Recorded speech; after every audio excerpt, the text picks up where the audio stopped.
Tinggal pegang kejadian Sufyan Suri ia bertamu pada berhormat pada dirodok pada dirodok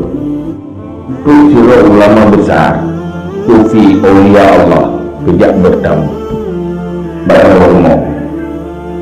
dan sahabat ramai-ramai sahabat Sufyan Suri murid-murid Sufyan Suri ikut jak menjamai pada berhormat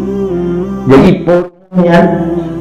batik kerana jami pun berkei ke jami faqala li ahli berkei bak keluarga hatu tabak lalladhi ataitu bihi fil hujjatil ula hai kacok tabak kami kena kata tapi tabak yang kan haji pun buat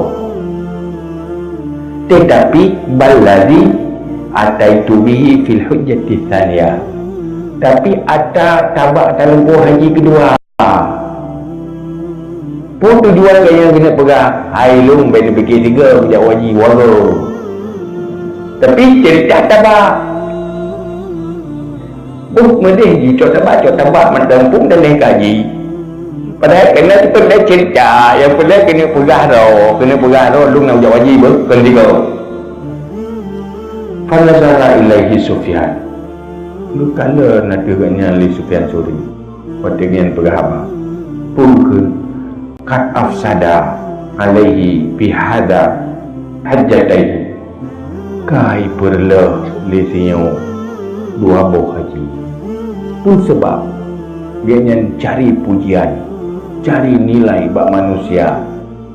lewat ibadah nah bagah ibadah kira-kira dia jamun pada petapa pel pahe tu dengan wating lit lo muton-ton dapat ulia wate tajak ke dia jahat lo tak sahabat tawam tak sak nyoja de ke nai ada utakit tu lo pada awal kampung di tengah minit pak mendu gara-gara gagal karena gampang tahat berada ibadat ngerianya ngidah sagai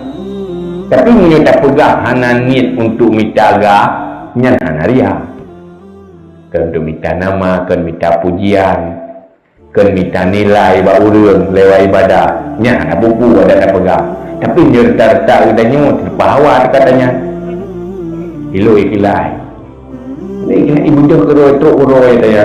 hana dalam jana Igok cerita, itanya cerita tu.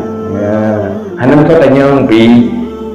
Igok ni tanya tentang kata cerita, telung tawah menung tawah. Padahal kena pegang, lu kan jak wajib pun.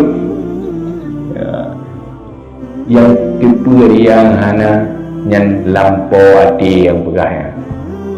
Nampak ya? Ya, tak boleh ibadat adalah dia. Maka ikhlasnya hal yang paling penting kita jaga supaya nilai balasan ibadahnya yang cukup berayut baik ada sebab ibadahnya kan cuma leji tapi bersih